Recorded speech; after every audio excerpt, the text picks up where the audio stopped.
Bonjour à tous, aujourd'hui on se retrouve dans notre deuxième épisode de notre podcast Mes Racontes et aujourd'hui on a la chance d'accueillir Kiona, la demi-finaliste de The Voice 2023. Bonjour Kiona. Bonjour Sarah. Comment tu vas? Ça va super, merci. On est hyper heureux de t'avoir aujourd'hui sur notre plateforme Mes Racontes. Je te propose de commencer maintenant. Allons-y.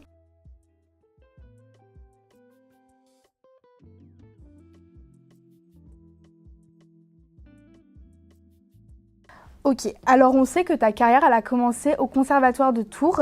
Du coup, est-ce que tu pourrais nous expliquer comment t'en es arrivée là-bas, si c'est tes parents qui t'ont inscrite ou si c'est venu de toi-même et voilà. C'est une longue histoire, mais pour faire court, le conservatoire, c'était pas du tout prévu que j'y aille. J'étais vraiment jeune, je devais avoir 10-11 ans. Et tout simplement, j'étais dans une école primaire où on kiffait faire des spectacles. Il y a une maîtresse qui a dit que j'avais une jolie voix, donc elle a fait venir un professeur pour une sorte d'audition. Et apparemment j'avais le niveau requis, mais pour rentrer au conservatoire, il fallait faire du solfège et moi je savais même pas ce que c'était. Donc pour y rentrer en 6e, j'ai dû rattraper 4 ans de solfège en 8 mois. J'ai passé mes examens, j'y suis rentrée, j'ai fait tout mon collège là-bas et j'ai eu une formation lyrique, donc je faisais beaucoup d'opéra. J'ai fait pratiquement 8 ans de solfège. Donc ça m'a permis vraiment d'avoir un pied ancré dans la musique, quoi. Je vivais de ça pratiquement constamment, quoi. J'ai appris, j'ai chanté, je me suis produite sur à l'Opéra de Tours et tout, donc il y avait plein de jolies choses. Ok, mais ça, c'était pas trop intense pour une enfant de 10 ans? Ça fait quand même beaucoup d'informations. Ouais, c'est un rythme à prendre. J'avais les cours le matin, des cours normaux, et puis l'après-midi j'avais des cours de musique. Dès l'instant où tu kiffes, ça va, quoi. Et puis c'était une chance pour moi, je savais que j'avais galéré pour y rentrer, donc c'est une place à garder. Ok. Donc après, quelques années plus tard, tu t'es inscrite, enfin, tu as participé à The Voice. Est-ce que c'est toi qui t'es inscrite? Est-ce que c'est tes parents? Justement, après le conservatoire, je suis allée au lycée Grandmont. Et puis je faisais un peu de théâtre, une chorale, mais donc le rythme il était vachement moins soutenu et je trouvais qu'il manquait un petit truc dans ma vie et je voulais vraiment avancer et faire quelque chose de grand pour moi et déjà de me lancer dans quelque chose, d'avoir un petit peu plus de visibilité. Et puis j'ai eu l'idée un jour de vouloir faire The Voice, mais du coup The Voice adulte parce que les petits ça s'arrêtait à 15 ans. Et c'est mon père qui m'a inscrite sur internet, quoi, mais on ne s'attendait pas à grand chose. Et il m'avait déjà repéré, donc j'avais déjà eu aussi un message de leur part. Et puis les choses, ça allait de fil en aiguille et je suis partie pour la saison de 2023. Okay. Et le casting, ça s'est passé comment? J'ai envoyé ma candidature au mois de mai 2022. 2022 et normalement on devait avoir une réponse au bout de 3 semaines. On l'a eu, sauf qu'ensuite après 3 semaines, on aurait dû avoir une autre réponse ou qu'on ne l'a pas eu. Et je sais pas pourquoi, on a renvoyé un mail en disant oui, est-ce que du coup on doit revenir pour le casting et du coup on a envoyé ce mail là au mois de septembre. Et au final, ils étaient débordés. Et ils ont dit, ouais, il faut absolument qu'ils reviennent. Donc j'y suis allée et j'ai sauté plusieurs étapes. Normalement, il y a au moins 5-6 étapes avant et j'en ai fait que 2. Et les deux dernières, c'est en gros une répétition avec la team de The Voice. Ensuite, il y a TF1 aussi qui gère le casting, quoi. Ok. Du coup, on a vu que dans The Voice, tu as choisi l'équipe de Vianney. Est-ce que tu savais déjà que ça allait être lui, ton coach, ou... Alors là, pas du tout. C'était pas vraiment mon délire de base. Vianney, j'aime bien ce qu'il fait, mais je me trouvais un peu hypocrite en fait d'aller vers une personne que je kiffe pas vraiment, enfin pas la personnalité, mais musicalement. Je voulais soit Amel Bent, étant donné que j'ai vraiment grandi avec ses sons, ou bien Big Flo Oli parce qu'ils sont vraiment dans l'air du temps. Zazie, c'est pas trop mon délire non plus. Et puis en fait, avant de monter sur scène, j'ai eu une discussion avec le directeur de casting où il m'a dit de peser le pour et le contre d'aller dans l'équipe de Vianney.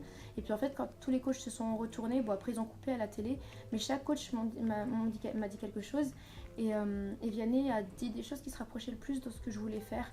Il m'a parlé de composition, de faire mes propres chansons. Donc en tant qu'artiste, c'est vraiment chouette de se dire qu'on a sûrement un mentor là-dedans qui pourra t'accompagner peut-être après The Voice, tu sais pas. Et au final, il m'a amené jusqu'à la demi-finale. C'est quelque chose d'impressionnant quand même, la demi-finale. Ouais, c'était un vrai truc. Et par rapport à la production, comment ça se passe? Est-ce que tu as beaucoup de retours avec eux? Est-ce que tu passes plus de temps avec les coachs vocaux que les coachs qu'on voit à la télé? Ouais, de base non, en fait chaque coach de télé, c'est-à-dire Vianney, les stars entre autres, ont des coachs attitrés, des coachs vocaux. Donc on travaille principalement les chansons qui nous sont attribuées avec les coachs vocaux tout au long de la semaine. Les passages, enfin les moments qu'on a avec les coachs, les vrais, donc les célébrités, ce sont des moments filmés. Après moi j'ai vraiment une bonne complicité avec Vianney, ce qui fait que ça c'est pas généralement des choses que je dis réellement, mais en dehors en fait des répétitions et tout, j'avais parfois des coups de fil, des petits moments avec Vianney, on me disait voilà, ce serait bien que tu fasses ci pour cette chanson et tout, il prenait un peu de son temps, donc ça c'était chouette, mais sinon on travaille vraiment en interne avec les coachs vocaux et puis tout ce qui peut être filmé ce sera avec les stars. Ok. Mais du coup, dans cette équipe, au départ, vous êtes quand même un grand nombre. Il n'y a pas trop de rivalité entre vous. C'est quand même une compétition. Franchement, j'ai eu de la chance. Avec ma team, on était bien, on s'entraidait beaucoup, on se comprenait. On va dire que chaque team avait une certaine atmosphère. Et c'est sûr qu'il y a un peu de compétition parce que ça reste un concours de chant, un télécrochet, donc on est tous un peu rivaux. Mais j'ai pas ressenti vraiment ce problème-là. Après, je prenais beaucoup de recul sur la situation. Je vivais vraiment le truc comme je voulais le vivre. Je savais avec quelle personne avoir une certaine affinité et d'autres pas forcément parce que il y a des auras qui dégagent, un truc comme ça. Mais sinon, j'ai pas eu ce problème-là de compétition. On était vraiment soudés. Si du coup tu devais refaire un choix d'équipe, est-ce que tu changerais ou absolument pas? Non, absolument. Vianney Forever. Ah ouais. Vianney Forever. Allez. Donc, comment justement ça se passait ton quotidien? Comment était le rythme? Est-ce que c'était pas trop dur, trop de répétitions? En plus, tu avais les cours à côté, donc ça devait être quand même assez compliqué, non? Ouais. J'ai eu de la chance d'avoir des professeurs qui comprennent, ainsi qu'un lycée qui comprennent vraiment ce que j'étais en train de vivre. Il faut savoir que les épisodes, les émissions sont filmées avant. Donc il y a bien un moment où justement tu es posé, tout ce que tu as à faire c'est de la communication sur tes réseaux sociaux, tu vois en fait que tout ça prend de l'ampleur. Les tournages se sont faits du mois de novembre jusqu'au mois de janvier. Ensuite il y a les lives qui est la demi-finale et la finale. Je crois que la finale s'est faite au mois de mai. La demi-finale, pardon. C'était compliqué à gérer parce que j'avais aussi le bac de français et puis c'est un gros truc quoi, il y a de la télé, c'est-à-dire que la veille tu es en train de tourner pour TF1 avec je sais pas combien de célébrités, tu chantes et tout et tu te dis qu'il y aura 4 millions de téléspectateurs dans quelques mois derrière leur télé et puis le lendemain tu es en cours de français ou ce genre de choses. Donc mais après je me dis ça m'a rassurée et puis c'était une bonne chose parce que c'est simple aussi de prendre la grosse tête. Et puis j'en connais qui ont voulu arrêter les cours, les écoles, etc. Et au final c'était plus ou moins une mauvaise idée parce que tu as besoin d'avoir quelque chose qui te rapproche de la réalité. Du coup, ça t'a permis de garder un pied sur terre. Et du coup, tu avais un entourage qui te soutenait, qui était là pour toi Ouais, toujours. Que ce soit pour The Voice, que ce soit pour des petits concours de chant auparavant. Depuis que je suis toute petite, j'ai toujours eu des parents qui me soutiennent. En plus, je suis fille unique, ce qui fait que la concentration est vraiment sur moi. Donc on me pousse vraiment bien. Et là-dessus non plus, j'ai jamais eu de problème de manque de confiance par rapport à la famille, les amis. J'ai toujours été bien entourée. Ok. Du coup, tu nous as dit la demi-finale et la finale, c'est en direct. Et sinon, tous les autres sont filmés en amont. Comment tu t'es sentie lors du premier prime en direct? C'était pas évident. Enfin, si, dans le sens où je savais que c'était moi. Et d'un côté, c'était comme si je regardais une autre personne. C'était un autre truc de le vivre via la télé, le montage, qu'est-ce qu'ils ont mis, qu'est-ce qu'ils ont pas dit, si je rends bien à la télé. C'était un petit moment de kiff. Mais ça ne vaudra jamais le moment réel. Mais les premiers passages, ils étaient marquants, Avec beaucoup de stress quand même. Ouais, parce qu'en fait, là où j'avais peur, c'est qu'on nous faisait des sortes de masterclass aussi durant The Voice, durant les tournages, par rapport aux réseaux sociaux, la haine qu'on peut avoir et tout. Parfois, il y a des gens qui sont vachement méchants. Et j'avais vraiment peur de la réaction des gens, qu'est-ce qu'on pourrait dire sur moi, parce que ton image, elle est vraiment importante. Je suis quelqu'un qui fait très attention à ça. Et au final, non, ça va. J'ai pas eu trop de méchanceté sur les réseaux et tout. J'ai toujours eu de bons avis, donc c'était chouette. Et t'en as eu beaucoup, toi, de la haine, non? Non, ça va. Et au pire, je m'en fous. Je suis quelqu'un j'y vais au feeling. Je me prends pas. Ça te passe au-dessus. On peut pas plaire à tout le monde. Hein. Oui, ça c'est sûr. Et sinon, si tu pourrais nous raconter ton meilleur souvenir dans l'aventure, tu penses que ça serait quoi?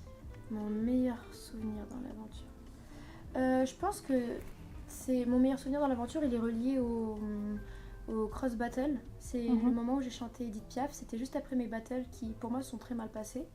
Et en fait, j'ai fait pleurer mon coach, j'ai fait pleurer Nikos, j'ai fait pleurer Amel.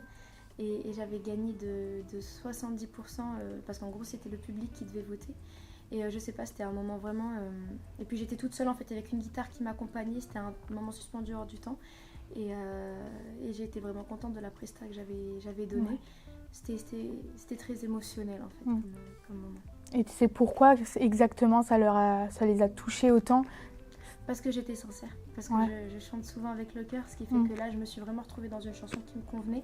Ouais. Et puis j'ai pu donner le meilleur de moi-même, quoi. J'ai été touchante apparemment. Ouais. Et les chansons, c'est toi qui les choisis ou c'est à l'extérieur Alors c'est moi qui donne la panoplie de chansons que je connais. Ouais. Mais ça, je pense qu'ils n'ont pas trop dû prendre ça en compte. Vianney aimait beaucoup diriger ce que je faisais. Il voulait vraiment donner son opinion, son avis. C'est lui qui choisissait mes chansons. Et donc, je devais valider.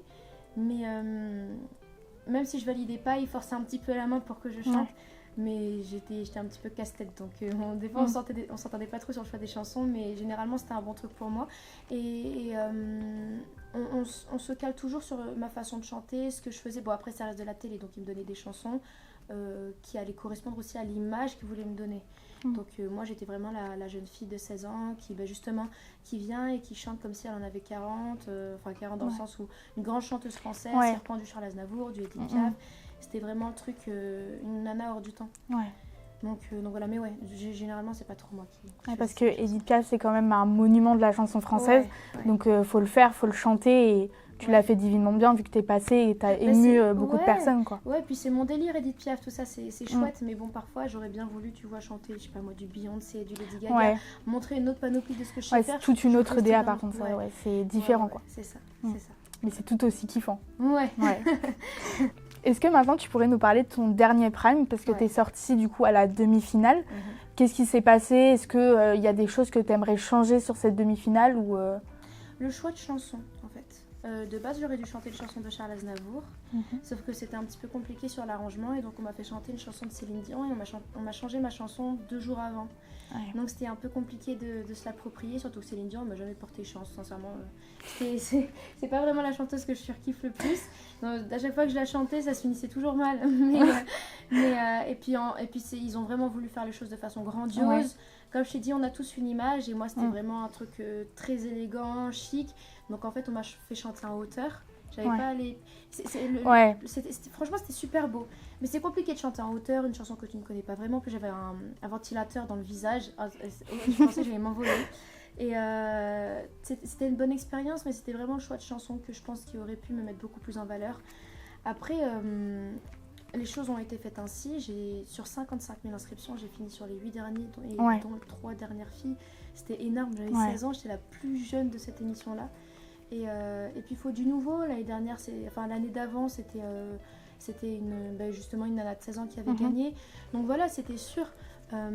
J'ai atteint le moment où je me voyais en finale aussi bien que je ne me voyais pas en finale. J'ai été bien soutenue par Vianney qui a continué de me soutenir jusqu'à maintenant, en fait, même après. Et donc en soi, j'étais triste parce que c'est tout un délire de Voice, tu vois. T'étais maquillée comme si t'étais déjà une star, t'as des taxis, des vannes pour toi, t'as un hôtel de prix, tu côtoies des personnes, t'es dans ton élément. Tu te dis, je travaille pour justement faire ça tous les jours en dessous des projecteurs, quoi. Donc c'est sûr que ça fait un peu mal au cœur sur le moment. Et puis tu te retrouves aujourd'hui et tu te dis, au final c'est juste quoi, quelques mois de ta vie, parce que tu te rends compte que ce que j'ai vécu là, c'est pas du tout ce que au final j'ai envie de faire, c'est pas ça la vie d'artiste. Comme dirait la chanson de Lazara, que tu as chanté, attention. Non mais et du coup toute cette DA qui t'ont formé, beaucoup d'élégance, beaucoup de chic, est-ce que toi ça t'allait ou t'aurais aimé quelque chose de plus Beyoncé Non, moi ça m'allait, je voyais pas quelque chose de beaucoup plus diva ou vraiment à la star à l'américaine. Ça m'allait, c'est juste que je suis quelqu'un qui chante beaucoup de chansons à émotion, touchantes, mais je suis aussi un petit peu faux-folle et j'aime aussi avoir le dynamique à donner sur scène, quoi. Et donc j'aurais voulu chanter des chansons qui sont un petit peu plus... boostantes, qui bougent et montrer une panoplie de ce que je sais faire. Mais au final, c'est comme ça qu'on a pu s'attacher à ma personne. Donc j'ai continué dans cette DA, même à l'heure d'aujourd'hui, il faut que mes chansons touchent un minimum. Du coup, maintenant, tu écris des singles. Il y en a un qui est sorti il n'y a pas si longtemps que ça. Est-ce que tu as des influences, des chanteurs phares de qui tu t'inspires tout le temps et à qui tu essayes de ressembler un peu? Les influences, j'en ai plein. En soi, sur la manière d'écrire, j'aime beaucoup les chansons à texte. J'aime pas écrire à la va-vite. J'essaie d'écrire de jolies choses qui peuvent parler à tout le monde.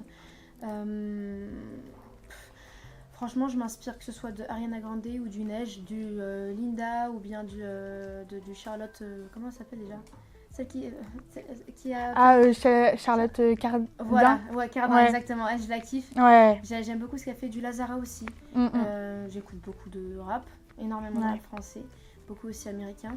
Il y a des influences, mais après je fais un mélange de tout ça. C'est sûr que ça a construit un peu ce que j'aime chanter aujourd'hui, mais je fais mon propre mélange, quoi. Ouais. Et d'ailleurs, tu es tunisienne. Ouais, franco-tunisienne. Franco-tunisienne. Est-ce que la sonorité orientale, Bien sûr. ça t'inspire beaucoup? Ouais. J'ai grandi vraiment entre deux cultures, mon père français de souche et ma mère tunisienne aussi de souche. Ouais.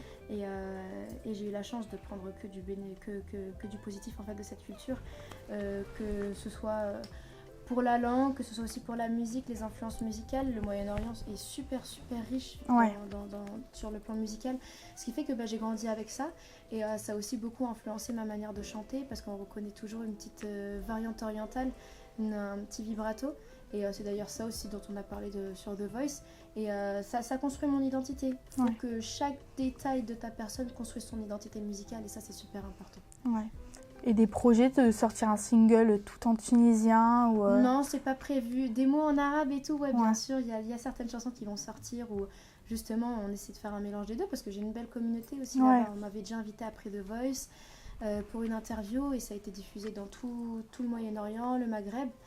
Donc je suis contente d'avoir aussi de belles personnes, question communauté dans tous les pays en soi, parce que même sur les réseaux sociaux, ça fait un peu le tour du monde. J'ai toujours eu que de bons retours, de bons commentaires de belles personnes, donc je m'en plains pas. Et donc le but c'est de sortir des chansons qui font un petit mélange des deux, c'est important. En tout cas, tu as l'air d'avoir une belle communauté présente et pas beaucoup de haters. Non, ça va. Et puis même s'il y en a, ça fait toujours marcher les choses. Et puis, comme j'ai dit, on peut pas plaire à tout le monde. Les haters, ça reste des haters. Faut pas s'attendre à ce qu'ils fassent un juste milieu dans leur méchanceté. Mais c'est comme ça. Et puis, il y a des critiques qu'il faut prendre en compte, même si elles sont négatives. Faut savoir les accepter. Ouais, ça c'est quelque chose d'important. Au moins, ça te fait grandir, ça te fait évoluer. Ouais, bien sûr. Et puis, j'ai encore beaucoup à apprendre. C'est toi qui écris tes propres sons? Ouais, tous. Des belles chansons avec des belles paroles. Est-ce que c'est pas trop dur? Comment tu fais pour trouver l'inspiration pour Alors là, l'inspiration, on m'envoie des prods, en fait, des musiques, des instruments.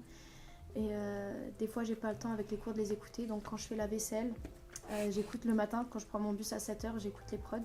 Et puis, j'écris. Parce que je sais que le soir, je dois aller sur Paris. Donc, soit dans mes 57 minutes de train ou dans mes 40 minutes de bus, ou le matin, entre 7h et 8h, quand je finis mon chocolat chaud et tout. J'écris et c'est super rapide. J'écris rapidement, donc ça, c'est cool. Heureusement. Et l'inspiration, je sais pas, je m'inspire vraiment de tout. De la vie en général. Ouais, de ce que moi j'ai pu vivre. Parce que depuis The Voice, et puis même sur ta vie personnelle, tu vois, tu restes une jeune nana qui vit des choses, des déceptions sentimentales, amicales, plein de trucs. Et puis sur les réseaux sociaux, tu vois plein d'histoires. Donc même par rapport à tes copines, tu t'inspires de plein de choses, tu fais ton mélange aussi. Et puis ça rend une chanson qui normalement parle à tout le monde. Et puis j'aime bien varier les sujets aussi. J'aime bien varier les sujets, même si je trouve ça plus cool de parler de chanter des chansons de love. Il faut savoir varier les sujets pour que ça parle à tout le monde. C'est toute une ADN, la chanson de Lover. Les ruptures amoureuses, ça parle à beaucoup de monde. Il y a beaucoup de choses à dire là-dessus. Ça, c'est sûr. Du coup, par rapport à tes singles que tu as écrits, est-ce qu'il y en a quand même un qui te tient particulièrement à cœur et qui vraiment te touche vraiment? Ouais, c'est le dernier en fait, Changer.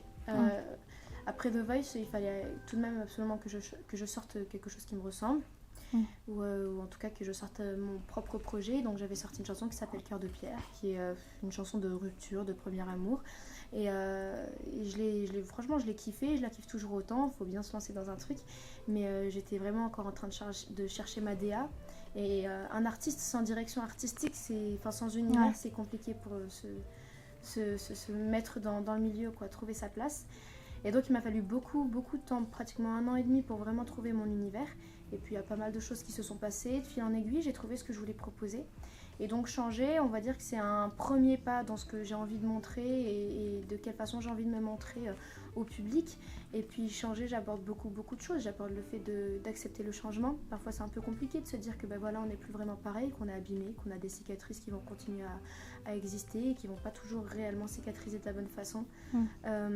Qu'il y a des succès à prendre en compte et puis des échecs à accepter. Qu'il y a des personnes qu'il faut laisser partir et de nouvelles rencontres à faire parce que c'est important, on évolue avec les nouvelles personnes et les bonnes aussi surtout.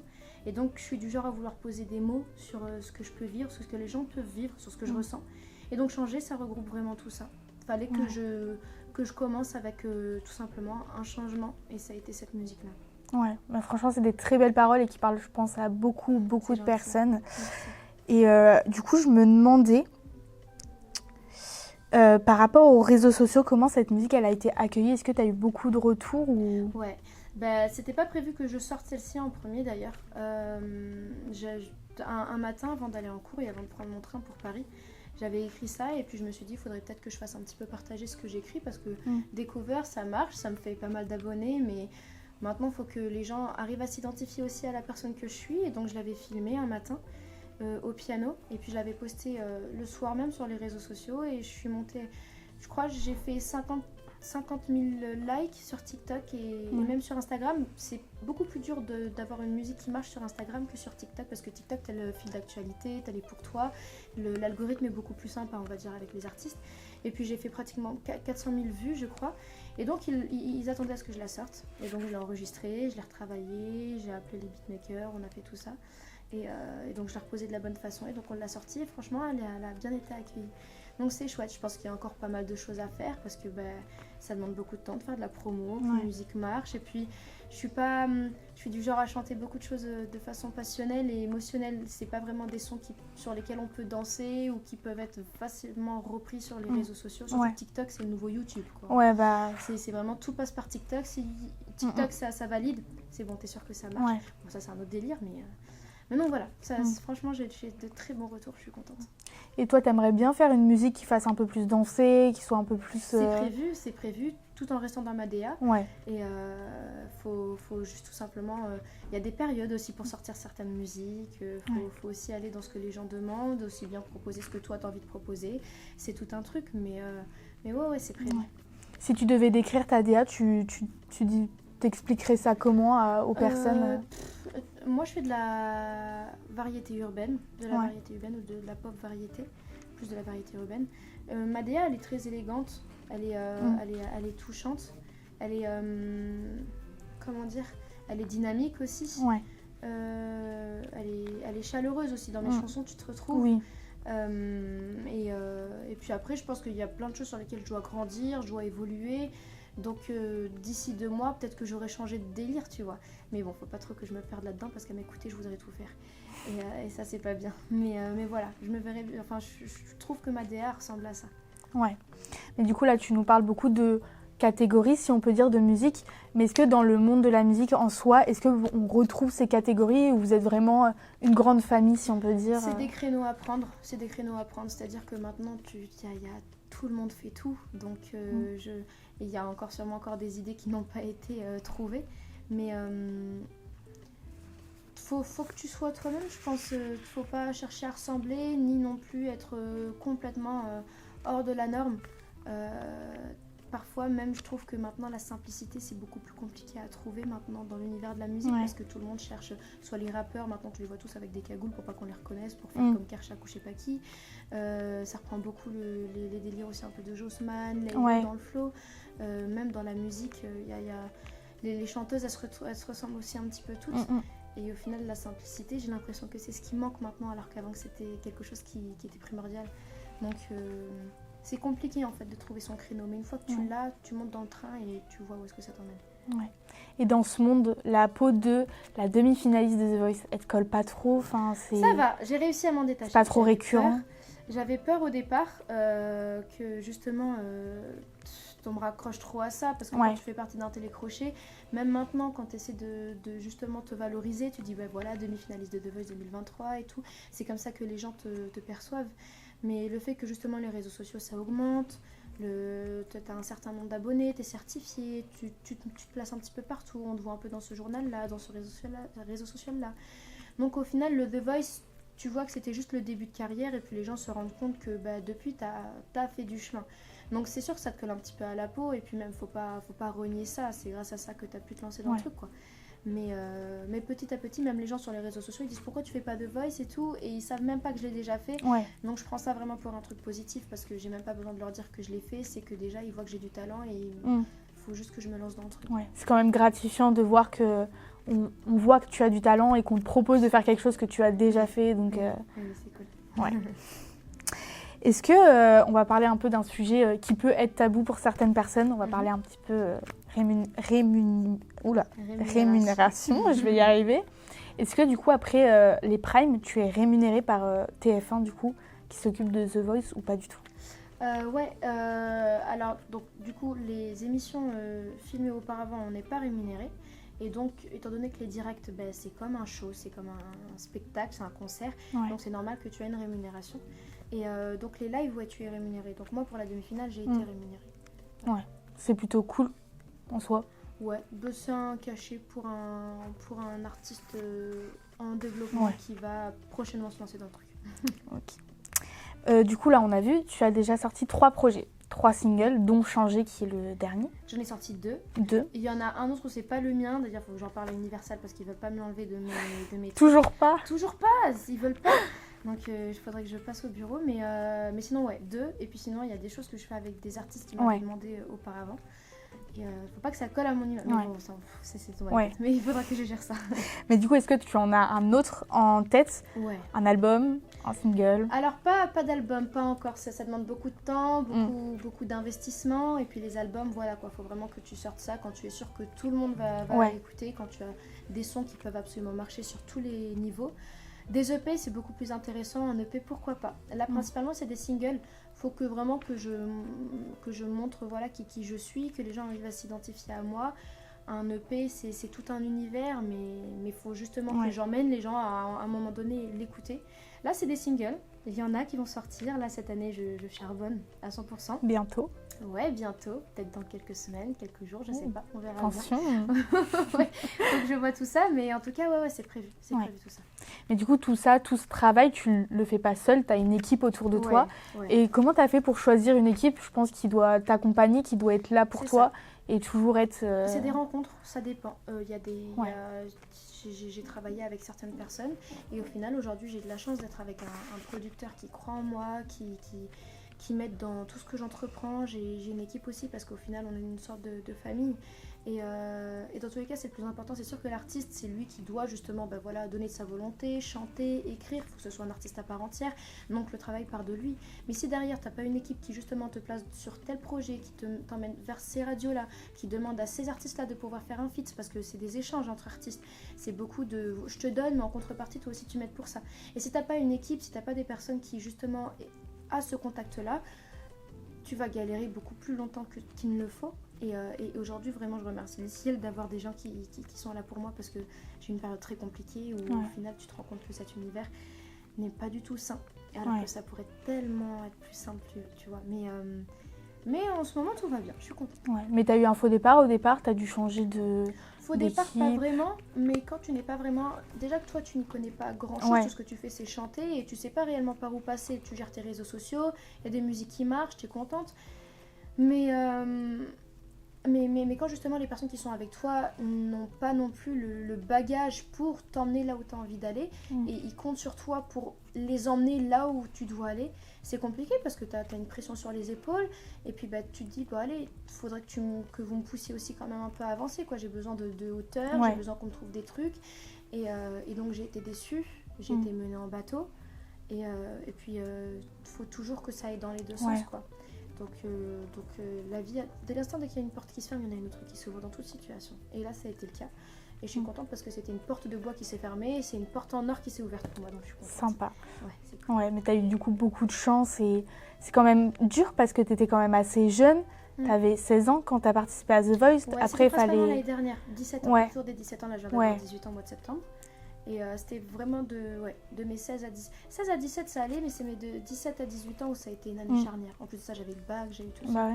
Donc c'était beaucoup de remises en question, trouver qui je suis, personnellement comme professionnellement, quoi. Et parce que convier et le bac et la chanson, c'est quand même assez dur. C'est deux univers qui se ressemblent pas forcément. Ouais, donc, non, pas vraiment. À part si tu chantes tes leçons. Mais bon, Non, pas du tout. Mais je m'en suis sortie.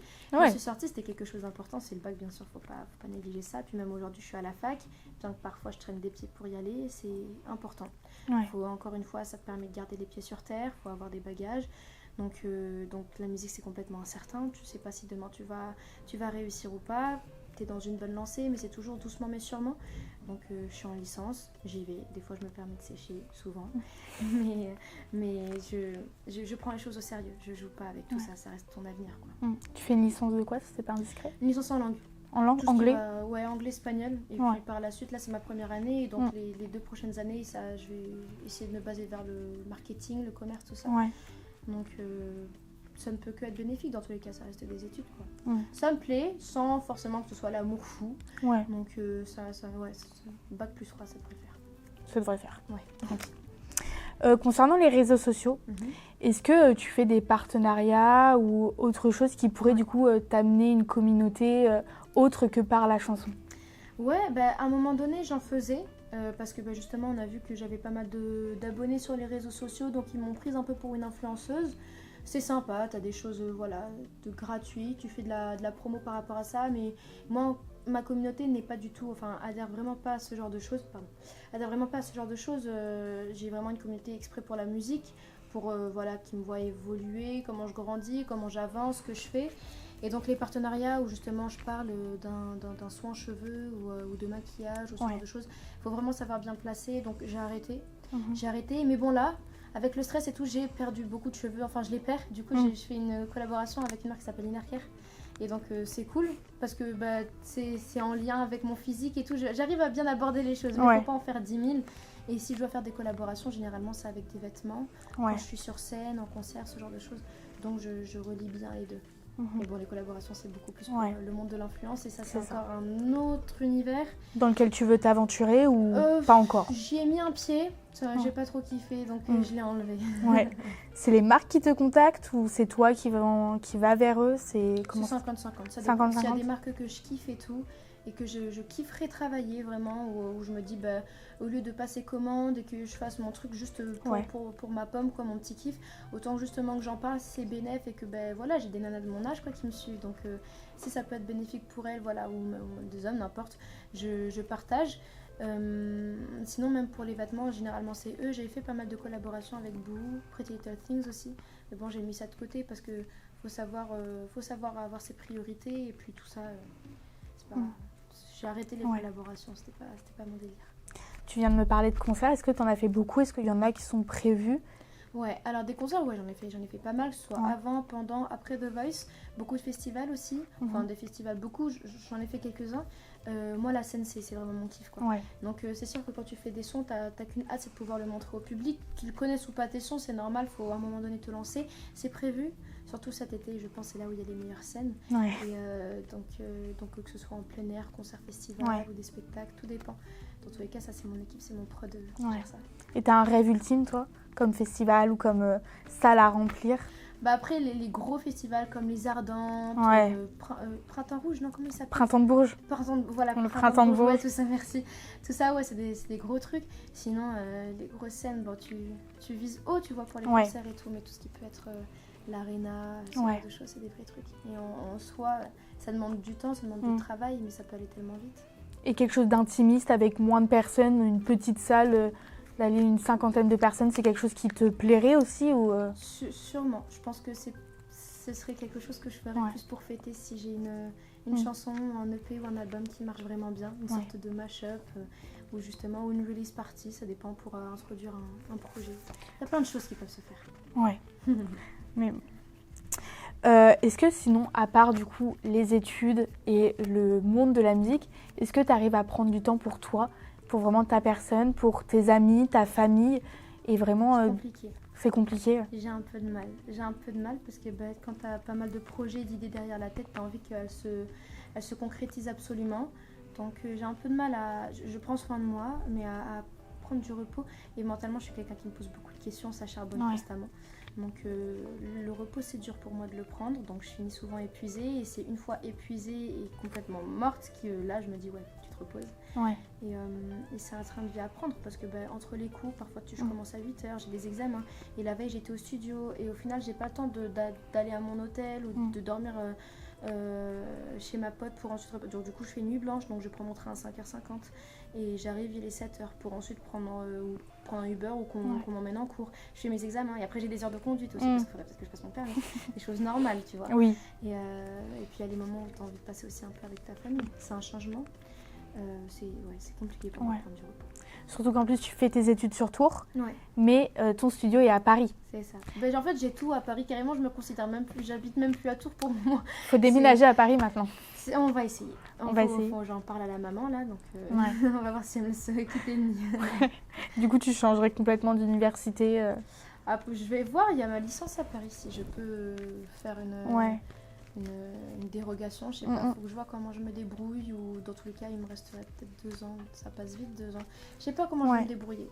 Mais au moins ça comble, tu vois.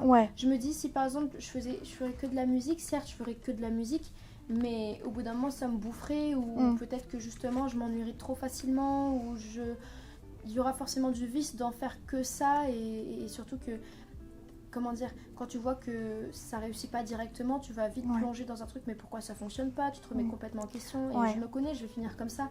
Alors que là, si justement, t'as ton entourage, tu vois tes copines quand t'es en cours, le soir, t'es posé avec tes parents, t'es chill, même tu retrouves ton univers, ton monde, ta chambre, ta maison chez toi, c'est tout un truc. Donc le fait d'avoir les cours, ça compense vraiment bien. Même si je me sens speedée, au moins je suis dans le simple et efficace, je fais les choses comme elles viennent et je suis au taquet. Mais c'est vrai que dans l'idéal, il faudrait que je sois au taquet plus sur Paris que sur Tours. Après, du coup, ce qui est bien, c'est que vu que tu es en cours à Tours, ça te permet aussi du coup, de garder les pieds sur terre, comme on le disait tout à l'heure, mais aussi de du coup, voir un peu l'extérieur et de te projeter dans des nouveaux projets, non ? Ouais, prendre pas mal de recul. C'est pas tant la ville qui me fait garder les pieds sur terre, c'est surtout les personnes qui m'entourent, de quelle façon aussi j'aborde les projets et les situations. Tours, voilà, c'est ma ville natale, c'est là, voilà, je suis dans ma safe place. Mais quand tu goûtes au délire d'aller sur Paris, la capitale, où tu as tous les projets, tu as ton délire, tu as ton studio, tu as ton équipe, tu as toutes les personnes que tu côtoies, et puis en chemin, parfois tu perds certaines personnes et tout. Donc, c'est-à-dire que, mis à part justement là, les études et mis à part la famille, tu n'as plus vraiment grand-chose qui te raccroche ici. Tu sens à l'intérieur de toi quand tu as un endroit qui t'est approprié, enfin qui t'est destiné, qu'à un moment donné, il va falloir que tu ailles pour accomplir certaines choses. Ouais. Si maintenant tu devais donner un message aux jeunes qui nous écoutent, qui ont une passion et qui rêvent de se lancer, qu'est-ce que tu leur dirais ? Que ça n'a jamais été dit que ça allait être facile. Que c'est peut-être cliché, mais de dire qu'il faut jamais baisser les bras et ne jamais abandonner, c'est vraiment super important. Parce qu'il n'y a qu'une seule personne qui est comme toi, tu sais ce que tu peux apporter dans l'univers dans lequel tu as envie d'exceller. Donc il faut avoir confiance en qui on est, pas forcément en ce qu'on fait, mais dans tous les cas, les gens vont forcément adhérer à ce que tu proposes. Donc foncez, tête baissée, pas comme un taureau, en ayant les pieds sur terre, mais tout simplement en ayant confiance en qui tu es. Okay. Et voilà, c'est déjà la fin de notre épisode. Merci à tous de nous avoir écoutés. Merci à Kiona d'être venue. N'hésitez pas à vous abonner à ses réseaux et notamment au nôtre. Et je vous dis à la prochaine pour un nouvel épisode.